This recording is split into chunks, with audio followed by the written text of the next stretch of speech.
Hello friends, welcome to my YouTube channel. आज की इस वीडियो में डिस्कस करेंगे कि जो क्लास 10th एंड 12th के एग्ज़ाम आ रही हैं सीबीएसई के, तो उसमें जो ओएमआर शीट आप कैसे फिल करेंगे।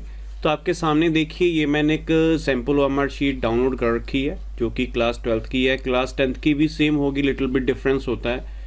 तो इसमें देखिए कौन कौन सी चीज़ें इंपॉर्टेंट है, और एक इम्पॉर्टेंट चीज़ आपके लिए जानना बहुत ज़रूरी है, इसमें गलती मत करिएगा।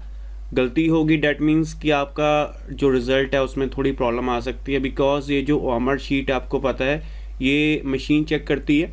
तो उसमें जो भी आपकी डिटेल होती है, उसके जो डॉट्स होते हैं जो आप राउंड राउंड लगाते हैं, उसको स्कैन करके वो उसमें सिस्टम में उसकी जो भी आपकी डिटेल है उनको स्टोर कर लेता है। तो चलिए देखते हैं कैसे फिल करना है आपने। तो इसमें देखिए ये ओएमआर शीट का सैंपल है, ये ब्लैंक है। यहाँ पर आप सब्जेक्ट फिल करेंगे। जैसे फॉर एग्जांपल आपका इंग्लिश का पेपर है, तो आप सब्जेक्ट लिखेंगे इंग्लिश, डे एंड डेट। यहाँ पर आप डेट लिखेंगे पूरी जैसे होती है।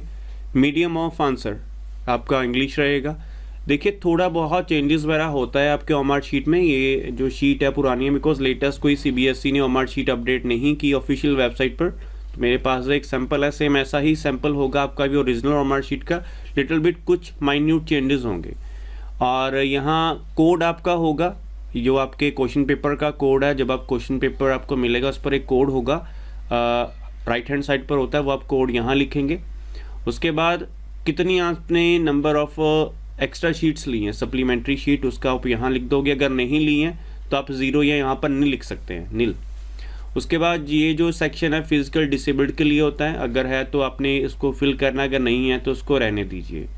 और उसके बाद अगर आपको कोई स्क्राइब चाहिए, राइटर चाहिए, राइटर मीन्स फॉर एग्जांपल ले लीजिए कोई बच्चा है वो हैंडीकैप है, कोई उसको डिसेबिलिटी है, तो उसके लिए राइटर वो पर्सन होता है जो जिसको वो अपने साथ लेगा एग्ज़ाम के लिए। जैसे फॉर एग्जांपल कोई पर्सन डिसेबल है, तो उसका एग्ज़ाम उसके हैंड नहीं है, या हैंड में कोई फ्रैक्चर हो गया या कुछ भी ऐसा हो गया, तो उसकी जगह पर कौन एग्ज़ाम लिखेगा, तो उसको राइटर बोलते हैं। तो वो आपने लेना या नहीं लेना उसके अकॉर्डिंग ये होता है। इसके कुछ टर्म्स एंड कंडीशन होती हैं, ये आपको जो भी एग्ज़ाम सेंटर है वो आपको गाइड कर देगा।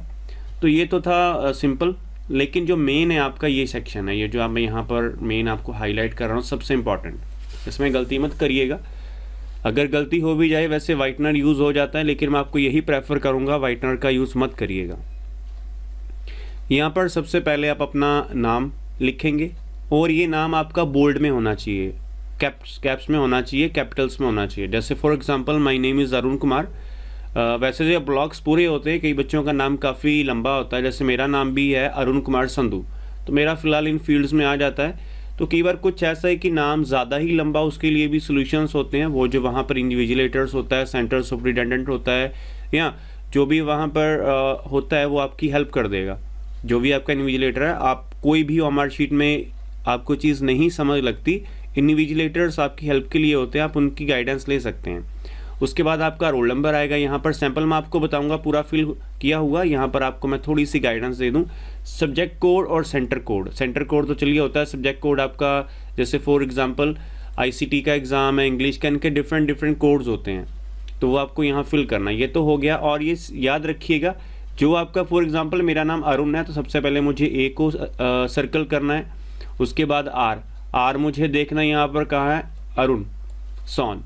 नाम तो आपका सिंपल होगा, लेकिन ऐसा फॉर्मेट आया तो आप नाम फिल करेंगे। नाम तो आपका सिंपल, जैसे यहाँ पर सब्जेक्ट दिया वैसा होगा, लेकिन रोल नंबर, सब्जेक्ट कोड और सेंटर कोड ये आपका किस में होगा, ये आपका यहाँ जो यहाँ पर बबल्स दिएंगे इनमें आपने फिल करना है। नाउ देखिए सैंपल जो मैंने फिल किया, रोल नंबर आपने इन वर्ड्स में लिखना है। फादर नेम नहीं होता, ये पुरानी शीट है, पहले होता था। यहाँ कैंडिडेट के सिग्नेचर होंगे।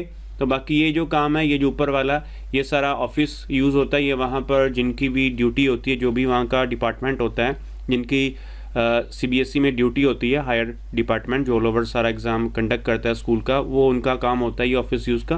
तो उसके लिए यहाँ पर साइन वगैरह उनके होने होते हैं। आगे चलते हैं। अब ये देखिए, ये ओएमआर शीट फील्ड है। यहाँ पर सब्जेक्ट मैथमेटिक्स आ गया, सैटरडे 21 सॉन जो भी आपकी डेट रहेगी ऐसा आपने फिल करना है। मीडियम इंग्लिश, ये आपका कोड आएगा। आंसर शीट्स अगर आपने ली हैं तो उसके अकॉर्डिंग फिल कर सकते हैं। उसके बाद अगर डिसेबिलिटी है या आपने राइटर लिया उसके अकॉर्डिंग ये फिल करना, अदरवाइज़ उसको ब्लैंक छोड़ दीजिए अगर आया आपको तो। उसके बाद इंपॉर्टेंट यहाँ पर जैसे अरुण लाल है, ये आपको सिंपल फिल करना होगा। आपके OMR शीट में आजकल ये नहीं आता सिंपल, जैसे यहाँ पर मैथमेटिक्स लिखा है वैसे नाम आता है, बिकॉज ये काफ़ी स्पेस कवर करता है। अगर हो तो आप इसको ऐसे हाईलाइट कर देना, जैसे किया देखिए A, फिर यहाँ से R, ये देखिए बबल्स को आपने पूरा हाईलाइट करना है, UN, और यहाँ पर आपने बॉल पेन यूज़ करना है, ठीक है। रेड रेड नहीं, ब्लू एंड ब्लैक। रेड तो आपका मेन जो होता है वो फर्दर पर्पस के लिए, चेकिंग के लिए, या अंडरसाइन डिपार्टमेंट यूज़ करता है उसको, तो आपने यहाँ पर ब्लैक और ब्लू पेन यूज़ करना है। और इंस्ट्रक्शंस वगैरह जो आपकी OMR शीट के पीछे भी लिखी होती हैं वो मैंने यहाँ पर डिस्प्ले नहीं की, उनको डिटेक्ट कर लिया है। तो ये देखिए ऐसे सब्जेक्ट कोड ये है वगैरह वगैरह, ये एग्जांपल के लिए मैंने इसको यहाँ पर रखा है सो डैट आप समझ आएँ। तो उसके बाद आपका रोल नंबर आएगा, जैसे रोल नंबर देखिए 6, तो आप यहाँ से 6 करेंगे, फिर 2 है, यहाँ से 2 को हाईलाइट कर देंगे, बबल को राउंड कर देंगे 1, देन सॉन। फिर आपका सब्जेक्ट कोड होता है 041, क्योंकि 0 लास्ट में होता है, क्योंकि 0 बिगिनिंग में होता है। तो ये आपने ध्यान रखना है, बड़े ही ध्यान से OMR शीट आपने फिल करनी है, गलती मत करिएगा। 12th के बच्चे तो चलिए उन्होंने पहले 10th के एग्ज़ाम दिए होते हैं, उनको थोड़ा आइडिया होता है, लेकिन जो 10th के स्टूडेंट्स हैं वो फ्रेशली फर्स्ट टाइम ऐसा एग्ज़ाम दे रहे होते हैं। So be careful while filling your OMR sheet, इसमें गलती मत करिएगा, मैं बार बार बोल रहा हूँ, अदरवाइज़ कई बार रिजल्ट में प्रॉब्लम आ जाती है। बहुत रेयर चांसेस होते हैं, लेकिन कई बार बैड लक होता है कि चांसेस आपका रिजल्ट शो नहीं करता, तो उसके लिए फिर बच्चे को काफ़ी प्रॉब्लम्स होती हैं। तो आपका जो वर्ड्स में रोल नंबर ऐसे आएगा, फादर नेम आपका नहीं होता OMR शीट पर, ये डायरेक्ट कर दिया गया, पहले होता था, सिग्नेचर आपके आएंगे कैंडिडेट के, और बाकी स्टैम्प्स वगैरह वो फर्दर डिपार्टमेंट जो भी है बैकएंड वो यूज़ करेगा। तो ये था आपका OMR शीट का फॉर्मेट, इसको ऐसे आपने फिल करना है, ध्यान से फिल करिएगा। कोई चीज़ ना पता लगे कमेंट सेक्शन में कमेंट कर दीजिएगा। अगर एग्ज़ाम में ना समझ लगे तो आप इन्विजिलेटर से कांटेक्ट कर लेना कि सर ये चीज़ मुझे समझ नहीं लग रही, तो प्लीज़ मुझे गाइड करिए। बट एक चीज़ है, गलती मत करिएगा, I again repeat that lines again and again की गलती मत करिएगा। नहीं चीज़ समझ लगती, इन्विजिलेटर्स आपके 2 होते हैं रूम में, आप उनसे हेल्प ले सकते हैं। और बाकी पेपर्स के लिए ऑल दी बेस्ट। कोई भी क्यूरीज या क्वेश्चन है आपको regarding CBSE exams class 10th and class +2, आप कमेंट सेक्शन में कमेंट करके हमसे पूछ सकते हैं। सो फ्रेंड्स, वीडियो को ज़रूर शेयर करिएगा, चैनल को भी सब्सक्राइब करिएगा, सो दैट इन फ्यूचर जो भी ऐसी लेटेस्ट अपडेट्स आएंगी उनका नोटिफिकेशन आपको टाइमली मिलता रहे। So thank you friends for watching this video and for your valuable time.